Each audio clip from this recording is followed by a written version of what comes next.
माननीय राष्ट्रीय अध्यक्ष जी का जो दौरा है, उस दौरे का हमको एक बहुत बड़ा फायदा मिलेगा। नीचे बूथ स्तर तक के कार्यकर्ता हमारे मजबूत होंगे, नीचे तक की पार्टी की स्ट्रेंथनिंग बढ़ेगी और हर वर्ग और हर तबके के कार्यकर्ता, हर स्तर के कार्यकर्ताओं के साथ उनका बैठना हुआ है। जहां लोकल बॉडीज के चेयरमैन के साथ भी बैठे, तो वहाँ जिला अध्यक्षों के साथ भी बैठे, विधायकों के साथ भी बैठे, सांसदों के साथ भी बैठे, कोर कमेटी में भी बैठे और हमारे बूथ के कार्यकर्ता के यहाँ भोजन करने भी गए। तो निश्चित रूप से पार्टी के राष्ट्रीय अध्यक्ष का इतना नीचे तक जाना और नीचे तक इतना माइन्यूटली पूरा करना और उनके विजन को हम बिल्कुल साक्षात रूप से हमने देखा है और राजस्थान में उसको लागू करके पार्टी निश्चित रूप से अजय पार्टी बनकर रहेगी। उनके आने का संदेश और उनके आने का मैसेज यही है, अच्छी पार्टी हमारी आगे बढ़ रही है और उसको पार्टी को बिल्कुल आगे बढ़ाने के लिए ही, उसको ताकत देने के लिए उनका यहाँ आना बहुत हमारे लिए अच्छा संदेश था और उसी को बढ़ते हुए आगे हम देख रहे हैं इस बात को। किसी भी पार्टी के राष्ट्रीय अध्यक्ष के आने से कोई जनता में विशेष प्रभाव पड़ता है ऐसा महसूस नहीं होता, बल्कि मुझे तो ये लग रहा था कि वो आएंगे, समीक्षा करेंगे, सरकार की नाकामी पर कुछ मंथन करेंगे। इसके विपरीत एक ऐसी सरकार की पीठ थपथपा कर गए जो सरकार हर मोर्चे पर विफल रही है। जनता निराश हुई उनके इस दौरे से, क्योंकि उन्होंने एक ऐसी सरकार को सफल बताने का प्रयास किया जो हर मोर्चे पर विफल। अमित शाह के दौरे में समीक्षा वाली बात जो विपक्ष से अर्चना जी ने कही, वो यहाँ पर निकल कर आ रही है कि क्या राष्ट्रीय अध्यक्ष के दौरे में समीक्षा संगठन की सार्वजनिक होनी चाहिए और वो क्या बाहर आना चाहिए।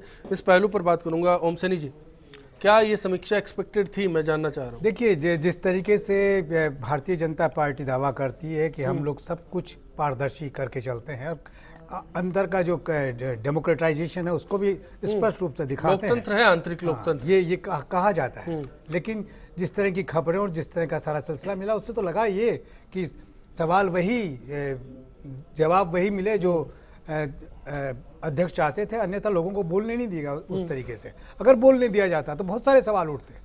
निश्चित रूप से जो लोग नाराज बैठे हुए हैं उनके बारे में सवाल उठता है कि वो नाराज क्यों बैठे हैं, उनको क्यों नहीं शामिल किया जा रहा या उनको क्यों नहीं निकाला जा रहा। ये सारी बातें भी कहीं बाहर नहीं आई। साथ साथ में लगा ये कि मुझे तो यूँ लगा कि जैसे राष्ट्रीय अध्यक्ष ने जैसे अपनी सेना यहाँ पर लगा दी हो और उन्होंने आश्वस्त कर दिया हो कि अब आपको आंतरिक शत्रुओं से डरने की कोई आवश्यकता नहीं है। मेरे हर जिले के 5 विस्तारक जो होंगे वो बूथ लेवल तक आपका सारा इंतजाम कर देंगे और 180 और 25 सीटें निश्चित रूप से मेरी सेना ही हासिल कर लेगी। यहाँ की सेना पर तो उनको विश्वास हुआ नहीं शायद, क्योंकि शाबाशी तो दे गए लेकिन साथ साथ में किसी को उठाया नहीं। श्याम जी, अब तक जो राष्ट्रीय अध्यक्ष आए हैं उनसे तो तयशुदा है कि कुछ जुदा अंदाज में यहाँ पर अमित शाह नजर आए, लेकिन एक सवाल है फिर भी कि जब जिस बात का जिक्र सुनील जी ने किया, 3 से 4 महीने में सब ठीक हो जाएगा, ये क्या है? बिल्कुल मैं आपसे जवाब दूंगा। अश्विनी जी, मैं बार बार ही कह रहा हूँ कि मैंने राष्ट्रीय अध्यक्षों का पहले भी दौरा देखा है बीजेपी में। जिस प्रकार का शासन दिख रहा था वहाँ पर कि आप बाहर किसी को कुछ बताएंगे नहीं। जो भी नेता बाहर अंदर से आ रहा था, हम कोशिश कर रहे थे भाई अंदर क्या हुआ, कि नहीं आज हम कुछ नहीं बताएंगे। हमारे राष्ट्रीय अध्यक्ष जी ने सबको मुंह बंद करने के लिए कह दिया कि बाहर जाके कुछ कहा तो तुम्हारी कहर नहीं है। तो ये इस तरह की व्यवस्थाएं पहले कभी देखने को नहीं मिली। पहले जो अडवाणी जी में मैंने देखा जब आए यहाँ पर, तो ऐसा नहीं दिख रहा था कि भाजपा ऑफिस को बिल्कुल बंद कर दिया गया और ऐसे बिल्कुल जाने नहीं दिया, किसी को आने नहीं दे रहे। जो फॉर्मेलिटीज़, जिस तरह की व्यवस्थाएं अंदर की गई, उससे लग रहा था कि जो अंदर जाएगा वो बहुत वो होगा खतरनाक तरीके से। जो संगठन की दृष्टि से जिस प्रकार से प्यार मोहब्बत की बातें होनी चाहिए, जो खुलकर के लोगों को कहना चाहिए, वो नहीं कहे। प्रधान आए, सभापति आए, मेयर आए, सारे आए। ये जवाब चाहेंगे कि ऐसा क्यों महसूस हो रहा था कि जो फीडबैक सिस्टम है वो किसी दबाव में है और वो भी फिल्टर होकर नहीं पहुंच पा रहा, और इस बात का जवाब सुनील जी लेना चाहेंगे कि 3 से 4 महीने में क्या बेहतर होगा? बिल्कुल, मैं आपको वही बात बता रहा हूँ जैसा सैनी जी कह रहे हैं कि हमको संकेत मिले। मुझे तो समझ में नहीं आ रहा सैनी जी को संकेत कहाँ से मिलते हैं। इनको नोटबंदी के भी संकेत पहले मिल गए थे, उत्तर प्रदेश में जनता जवाब देगी उसके भी संकेत मिल गए थे और उसके परिणाम जनता ने दिए। लेकिन मैं एक बात कहना चाहूँगा कि जैसा कि अभी कहा है कि किसी को कहीं भी भेजा जा सकता है, ये इसका अर्थ शायद उस मीटिंग की उनको जानकारी नहीं है। मैं वो बात कर रहा हूँ, ये शब्द बोले थे उन्होंने, राष्ट्रीय अध्यक्ष जी ने, विस्तारकों के समय। विस्तारकों को जब वो बता रहे थे कि आपको 6 महीने काम करना है या 1 साल काम करना है या 2 वर्ष काम करना है, तो आप अपना काम जल्दी निपटाएं। जो आपको टारगेट दिया गया है उस टारगेट को आप अपने फेसेस जितने दिए गए हैं उन फेसेस को कंप्लीट करें। आप इस मानसिकता में रहें कि अगर आप अच्छा काम करते हैं तो हो सकता है कि आपको कोई दूसरी जगह भी भेजा जा सकता है। इसका मतलब ये नहीं था कि वह मान्य कि कोई पदाधिकारी को या किसी नेता को या किसी मंत्री को कोई दूसरी जगह भेजा जाना। ये टोटली केवल और केवल विस्तारकों के संबंध में चर्चा आपकी बातों के मायने में समझूं तो अमित शाह के आने ना आने का कोई फर्क नहीं है खास। नहीं आने का पार्टी कार्यकर्ता उत्साहित हो गया, स्थितियां पहले भी वही थी, आज भी वही। मैं आज जो कह रहा हूं, माननीय राष्ट्रीय अध्यक्ष जी ने जो 1-to-1 किया है, जो कार्यकर्ताओं को बोलने का अवसर दिया, चाहे क्या पहले नहीं था वो अवसर? नहीं अवसर था ना। राष्ट्रीय अध्यक्ष जी पहली बार आएंगे तो पहली बार अवसर मिलेगा। हम ये तो प्रदेश नेतृत्व में था कि नहीं? शुद्ध संगठन की दृष्टि से 3 दिवसीय प्रवास जो हुआ है ये संगठन की दृष्टि से हुआ है, और उन्होंने आपने इस चीज को महसूस किया होगा कि उन्होंने संगठन को जो है तो संगठन कार्यालय को उन्होंने अपना आवास बनाया। सारी मीटिंग्स उन्होंने कार्यालय में करने का जो प्रयास किया है पार्टी ने, उसके पीछे लॉजिक ये था कि शुद्ध रूप से संगठन का उनका प्रवास है और संगठनात्मक दृष्टि से ही सारा कार्यक्रम चलना चाहिए। तो दूसरी बात मैं कह रहा हूं कि ऐसा भी नहीं है कि केवल राजस्थान का उन्होंने दौरा किया है, यहाँ पे उनको सरकार की कोई कमजोरी नजर आई।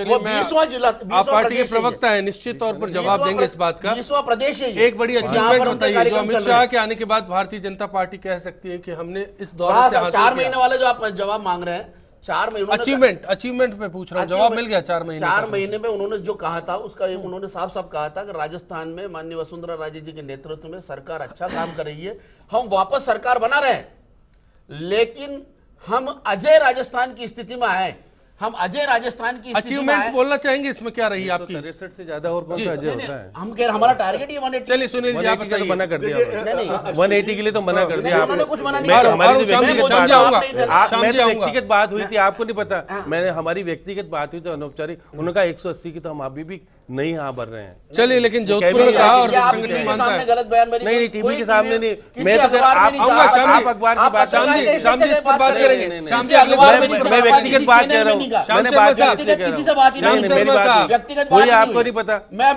कह रहा हूँ मैं उनके साथ चलिए करना चाह रहा हूँ, आप जवाब दीजिए। अश्विनी मैं आपको एक बात कहना चाहता हूँ। देखिए पहली बात तो अपनी पूरी इस वार्ता की जो शुरुआत के अंदर जो एक क्लिप दिखाई गई थी वो बहुत ज्यादा कॉन्स्पिक्यूअस और लाउड थी, जहां अमित शाह खुद अपने मुंह से कहते हैं, उनके श्रीमुख से यह बयान है कि अगले 3 से 4 महीने में स्थितियां ठीक हो जाएंगी। आप कैटेगरिकली, भले वो क्लिप आपके रिकॉर्ड में भी अभी भी बजी हुई थी, पूरे देश भर ने देखी है कि वो कह रहे हैं कि 3 से 4 महीने में परिस्थितियां ठीक हो जाएंगी। इस चीज का अपने आप में अर्थ निकलता है कि आज स्थितियां ठीक नहीं है। अपने नजरिए से आप बोले तो मैं चुप बैठा, हमारा संगठन के साथ बात हुई थी चेलावत जी, सरकार की समीक्षा नहीं अरे आप अपने टाइम पे बोलिए ना। आप बोले थे मैं चुपचाप बैठा था, आप इस बात धैर्य समझिए और आप अच्छे से समझिए।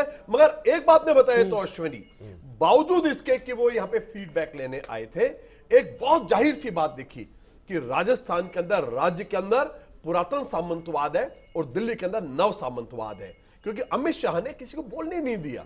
आप ये देखिए कि किसी भी आदमी ने अगर कोई बात बोलने की चेष्टा की तो उसको जिस ढंग से अपमानित करके बैठाया गया है, वो राजस्थान की जनता ने देखा है। वो फीडबैक लेना ही नहीं चाहते थे, वो एक लीपापोती करना चाहते थे। आप ये देखिएगा कि राजस्थान सरकार फिर वो क्या था, जवाब दिया जाना 1-to-1 मीटिंग का दौर क्या था, जो बैठकों का दौर चला जनप्रतिनिधियों के साथ, विस्तारकों के साथ, संगठन के नेताओं के साथ, मीडिया के साथ। क्वेश्चन आंसर सेशन ही नहीं हुआ। आप देखिए 1 वे ट्रैफिक है केवल, क्या डिक्टेशन लेना था, उनको जवाब कोई बात नहीं। ये नव सामंतवाद का उदय है भाजपा के अंदर। ये पुरातन सामंतवाद तो था ही था, एक नव सामंतवाद का उदय, जहां अहमन्यता है। विपक्ष किस लिहाज से समझ रहा है कि अमित शाह आएंगे और सरकार की समीक्षा करके लौटेंगे? नहीं, बस समीक्षा के नाम के ऊपर क्या किया गया है? समीक्षा के नाम के ऊपर मुझे तो समझ में नहीं आया कि कौन से 26 लाख रोजगारों की बात करें। 21 तारीख को वो बोलते हैं कि 16 लाख रोजगार दिए गए, 22 तारीख को बोलते हैं 26 लाख रोजगार दिए गए। मैं आपको दिग्भ्रमित आपका राष्ट्रीय अध्यक्ष है, एक ऐसा राष्ट्रीय अध्यक्ष जो केवल भाजपा, राजस्थान भाजपा की उस चमक दमक में, या मुझे पता नहीं और क्या किया मुख्यमंत्री ने, कौन सा मैनेजमेंट था कि पहले दिन 16 लाख का जो रोजगार है दूसरे दिन 26 लाख में परिवर्तित हो गया, स्टेटिक्स 10 लाख में बदल गया। मनीष गौदा साहब, क्या अमित शाह राजस्थान की नब्ज को नहीं समझ पाए? ये बयानबाजी क्या जाहिर करती है? देखिए मुझे लगता है कि कुछ तो शायद फीडबैक है, जो फिगर्स का फीडबैक है, हो सकता है कि उसमें कुछ गड़बड़ी रही हो।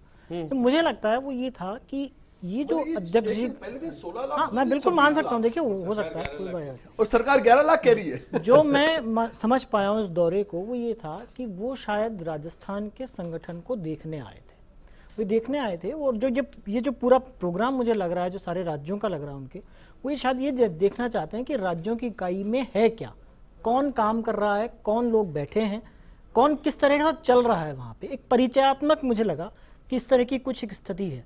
इस दौरे में भी कुछ यही लगा कि वो अपनी, हाँ उन्होंने ये भी कहा, और कहा भी उन्होंने कि मैं लोगों से मिलने आया हूँ, पता करने आया हूँ। और जो बात आई निकल के कि जो टू वे कम्युनिकेशन होना चाहिए था, मुझे लगा कि उसकी कमी तो सभी जगह महसूस की गई। वो बैठकों में भी लोगों के फीडबैक में सामने आई। तो मुझे लगता है कि शायद वो अपनी बात कहने आए थे। वो ये कहने आए थे कि पार्टी क्या चाहती है आपसे, आप उसके हिसाब से काम कर लीजिए, ठीक है, मैं आपको ये डायरेक्शन देके जा रहा हूँ, आपको इस हिसाब से काम करना है। उसके बाद इसके परिणाम क्या होंगे उसकी रिपोर्ट में अपने प्रभारियों से लेता रहूँगा, आप उस हिसाब से काम करते रहिए। तो शायद कहीं ना कहीं डायरेक्टिव किस्म की उनका दौरा था, जिसमें परिचय भी था। परिचय के साथ पार्टी क्या चाहती है वो एक डायरेक्शन देना था उनको। इस तरह से कुछ जो छन के जो चीज़ें बाहर आई, जैसा चेलावत जी ने कहा ना कि आपकी बात का ये जो है, ये जो सैनी साहब ने कहा वो गलत है, तो ये कमी पार्टी की तरफ से, आप पारदर्शिता यदि नहीं रखेंगे तो इसी तरह की मिस रिपोर्टिंग होगी। आप खोल के बताइए ना, यदि गलत था तो आपको उसको समझाना चाहिए था ना।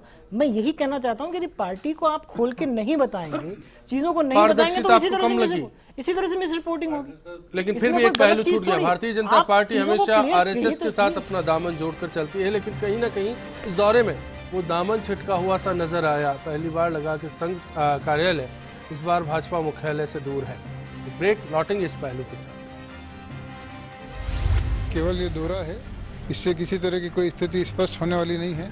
वर्तमान में भारतीय जनता पार्टी में जितनी जो गुटबाजी पनप रही है उससे और जो समस्याएं सरकार के सामने उत्पन्न निरंतर हो रही है, जिससे जनता समस्याओं से जूझ रही है, उन समस्याओं का जब तक निदान नहीं होगा तब तक सरकार न तो मजबूत होगी न ही पार्टी मजबूत होगी। यूपी के तर्ज पर भी राजस्थान में रंग लाने की कोशिश की अमित शाह ने।